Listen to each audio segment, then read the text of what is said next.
앞선 뉴스닥에서도 사드 얘기 잠깐 했습니다만 여러분의 의견도 많이 들어오네요. 들으면서 사드 얘기를 조금 더 이어가 보겠습니다. 애초에는요. 우리가 부지만 제공하면 미국이 나머지 비용을 대겠다라고 합의를 했죠. 그리고 사드 부품들은 이미 성주에 들어와 있습니다. 그런데 지난 4월 28일과 29일 트럼프 대통령이 뜬금없는 소리를 하는 겁니다. 사드 비용을 한국이 내는 게 적절하다. 1조 1,500억 원짜리다. 우리는 발칵 뒤집혔고요. 김관진 청와대 안보실장과 백악관 안보보좌관이 통화를 합니다. 그러자 백악관 안보보좌관은 기존 합의가 유효하다. 재확인을 해줬다고 우리 청와대가 그랬죠. 그런데 단 하루도 지나기 전인 오늘 새벽에 미국의 안보보좌관이 다른 말을 했습니다. 내 말은 재협상이 진행되기 전까지만 기존 합의가 유효하다라는 뜻이었다. 이렇게 언론 인터뷰를 한 겁니다. 이게 어쩌자는 걸까요? 정의당 김종대 의원과 함께 짚어보죠. 김종대 의원님 안녕하세요. 네, 안녕하세요. 그러니까 트럼프 대통령은 뭐 그렇다 치고 이 맥마스터 안보보좌관. 네. 저는 왜 이랬을까? 그러니까 진짜로 말을 하루 만에 바꾼 거냐? 아니면 이 사람은 말을 안 바꿨는데 우리가 전화 통화할 때 뭔가 잘못 알아들은 거냐? 여기서부터 전 헷갈리더라고요. 우선 맥마스터 말을 정확하게 좀 봐야죠. 예. 재협상이란 말을 했는데 그 재협상의 내용이 우선 크게 보면 두 가지입니다. 사드 배치 비용에 대해서 재협상하겠다는 뜻입니다. 예. 이게 첫 번째고요. 두 번째는 트럼프 대통령보다 한술 더 나갔어요. 한반도 방위의 책임 분담, 동맹 전반을 다시 보겠다. 이렇게 이야기했습니다. 이거는 예. 방위비 분담금이라고 대부분 언론이 생각하는 것 같은데 그게 아니고 예.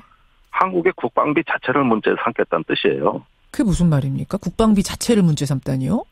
미국이 GDP의 3.36%를 그 국방비로 부담하고 있습니다. 예. 그런데 최근에 나토에 GDP 왜 2% 안 쓰냐고 니들 무임승차자 아니냐 이렇게 엄청 공격을 했거든요. 했죠.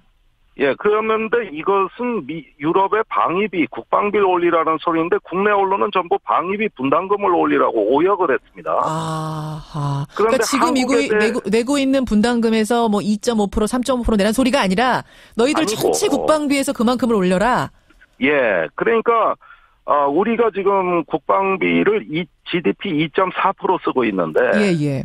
이것을 4%까지 올리라는 거는 옛날 조지 부시 오바마 대통령 때부터 계속 한국에 대한 요구 사항이었어요. 그런데 최근에 미국이 유럽에 똑같은 이야기를 하고 있을 때 동맹에 대한 책임 분담 이야기를 지금 하고 똑같이 했습니다. 예. 그러면 맥마스터가 얘기한 건 뭐냐면 사드 비용? 그 한국이 안 내도 좋다. 그러나 방위비 분담금하고 한국의 국방비 자체를 문제 삼겠다. 이 이야기니까. 훨씬 큰 얘기군요. 이거는 트럼프 대통령보다 한 걸음 더 나간 얘기라고 봐야죠. 트럼프 대통령보다 더 나간 얘기. 그러면은 맥마스터 보좌관이 하루 만에 말을 바꿨다기보다는 애초에 이런 생각을 쭉 가지고 있었을 가능성이 크고 청와대가 우리 국민들한테 안심해라라고 얘기한 거는 뭔가 한 부분만 강조해서 얘기했을 가능성도 있네요. 우리 청와대는 이제 며칠 있으면 임기가 끝나니까 대충 이것을 절충하고 덮은 다음에 나가려는 것 같은데 이제 다음 정부 초기에 본격적으로 미국의 압박이 온다. 이 정도는 이제 상식입니다. 예. 그런데 우리의 방위비 분담금이나 국방비 자체를 증액하라는 압력은 한미 FTA 재협상하고 또 연계되어 있습니다. 어떻게요? 그러니까 경제와 안보 양면에서 아메리칸 퍼스트, 미국 우선주의를 관철시키겠다는 확고한 의지 표현이에요. 그렇군요. 이거는 우리가 호들갑다는 게 아닙니다. 이미 미국이 그 동맹국에 특히 유럽에 대해서 이미 하고 있는 행태거든요. 유럽에게 하는데 우리에게 안 할 이유가 없다 지금 그렇게 보시는 거예요. 그런데 이걸 전부 국내 언론이 유럽에 주둔하는 미군 방위비 분담금을 올려달랬다. 이렇게 오역을 해버리니까. 아니 무슨 방위비 분담금을 GDP 2%를 냅니까? 그 천문학적인 액수인데. 그게 아닙니다. 우리 방위비 분담금은 기본적으로 올리는 것이고 국방비 자체를 올려서 미국이 담당하는 한반도 방위의 역할을 한국도 니들이 더 많은 역할을 해라. 이걸 책임 분담이라는 용어를 쓴 것이지 버든 쉐어링이라는 용어를 쓴 게 아닙니다. 그건 방위 비분담금이고 네. 지금은 책임 분담을 얘기하고 있어요. 그러면 지금 이 사드에 대한 얘기는 그냥 비용 내라 이렇게 단순하게 볼 문제는 아니라고 보세요. 이거는 그러니까 다른 것을 위한 그냥 포석이라고 보시는 거예요? 정말 내란 소리는 아니고? 자, 이 사드는 다음 내년입니다. 예. 그 방위비 분담금과 국방비 증액 압력을 위한 협상 수단이라는 것을 분명히 했습니다. 그러니까 잠깐 내년부터 아니 정확히는 예. 2019년에 저 방위비 분담금 재협상 하는 거 아니에요? 그걸 2018년에 하는 겁니다. 2019년부터 적용될 아하, 그런 거군요. 방위비 분담금의 규모를 2018년에 협상을 하는군요. 예, 예. 네. 근데 이제 그거 시작되기 전에 지금 뭔가 좀 포석을 까는 겁니까? 예, 포석을 까는 건데 단순히 방위비 분담금에 그치지 않을 것이다. 우리가 예. 동맹 비용이라고 할 때 방위비 분담금은 오히려 가장 규모가 작은 분야입니다.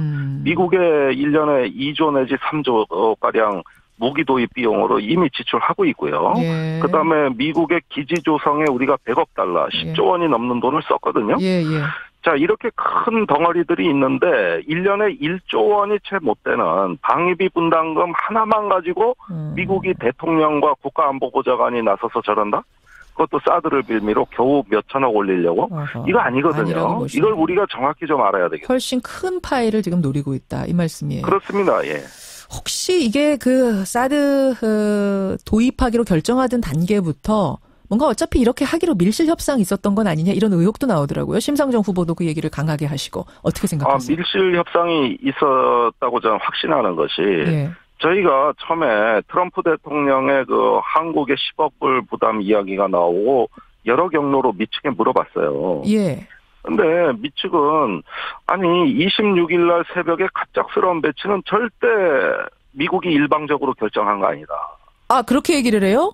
예, 미국 계획도 아니다. 아니, 미국에 누구랑 얘기가 닿으셨어요? 그거는 밝히기 어렵습니다. 책임 있는 어떤 사람하고 얘기를 하신 겁니까? 가장 책임 있는 분입니다.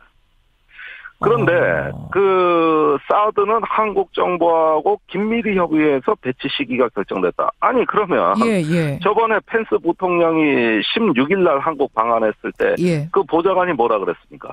대선 전에 배치는 현실적으로 어렵다 그러지 않았습니까? 맞아요. 예. 또 국방부도 확인해주지 않았어요. 예. 그런데 불과 열흘도 안 된 시점에 들어와 버렸다? 이런 급격한 변화, 그 16일에서 26일 사이에서 분명히 한미 간에 뭔가 긴박한 논의가 있었고, 그리고 황교안 권한대행 정부가 미국의 사드 배치 시기를 앞당겨달라는 요구가 없었다면 어떻게 이렇게 갑작스럽게 미국의 태도가 변할 수 있느냐. 이건 의혹이에요. 예. 그러면서 한국이 계속 사드를 조기에 배치해달라고 미국에 요청했다면 미국도 할 말이 있죠.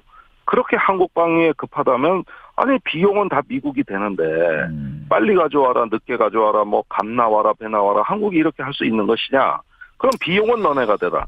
이런 맥락 속에서 나온 정서적인 환경이 조성된 것이라고도 볼 수 있죠. 만약 그 지금 추정이 맞다면 그럼 왜 황교안 총리가 그렇게 빨리 들어오라고 우리가 먼저 요구했을까요? 이유가 있어야죠.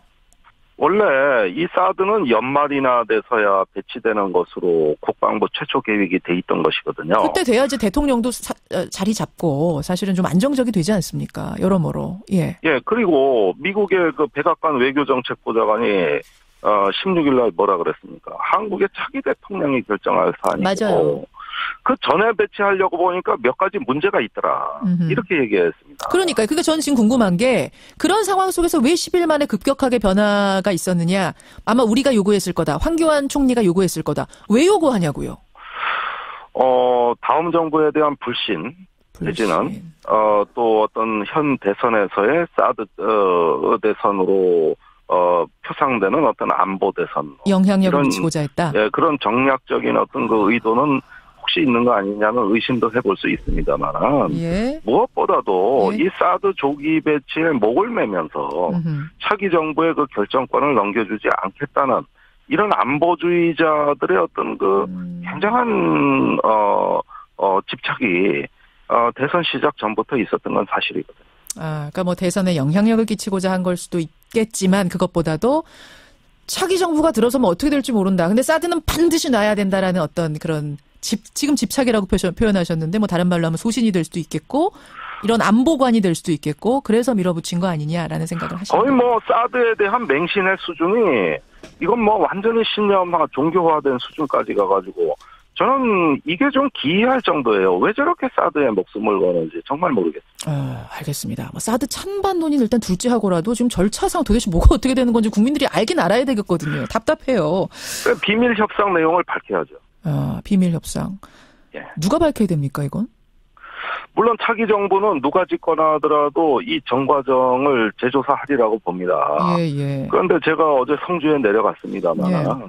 완전히 전쟁터예요. 그래요. 지금 부상자만 20명이 넘게 나왔는데 아니 그 150명 사는 마을에 8,000명의 경찰 병력이 와가지고 예. 가가호호 다 통제하고 그 사드가 들어왔다는데 그 양상을 자세히 보면 이건 누가 보더라도 도저히 정상적으로 결정할 수 없는 무언가 긴박성이 게재됐고 또 그로 인해 가지고 정말 그 비상식적인 일들이 벌어지고 있는 거 한눈에 확인이 됩니다. 알겠습니다. 현장에 가보면 다 알아요. 그래요. 자, 지금 정리를 좀 해보겠습니다. 그러니까 사드 비용 내라는 정도 수준을 넘어서 방위비 분담금 내라 수준도 넘어서 국방비의 훨씬 많은 부분을 니네가 담당해라. 우리 부담 좀 덜어다오라는 큰 의미를 깔고 있는 것이다. 이 말씀인 거죠? 예, 맥마스터가 말한 내용을 그 단어와 용어를 정확히 분석해보면 이거는 분명히 이제 한국의 국방비를 늘리겠다는 데까지 나아가 있습니다. 여기까지 해석 듣겠습니다. 김종대 의원님 고맙습니다. 네, 고맙습니다. 예, 정의당 김종대 의원이었습니다.